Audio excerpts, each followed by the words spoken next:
আসসালামু আলাইকুম। রেসিপি স্টোরিজের আজকের রেসিপি সাদা ইলিশের পানি খোলা। চলুন রেসিপিটি শুরু করা যাক।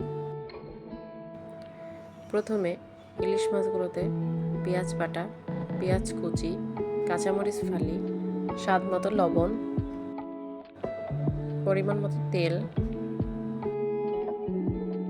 খুব সামান্য হলুদের গুঁড়া দিয়ে ভালোভাবে মাছগুলোকে মাখিয়ে নিব। তারপর দিয়ে দিব পানি। এরপর চুলাটাকে জ্বালিয়ে ঢাকনা দিয়ে মাছগুলো ঢেকে দিব। এরপর ঢাকনা খুলে দিয়ে দিব ধনেপাতা কুচি।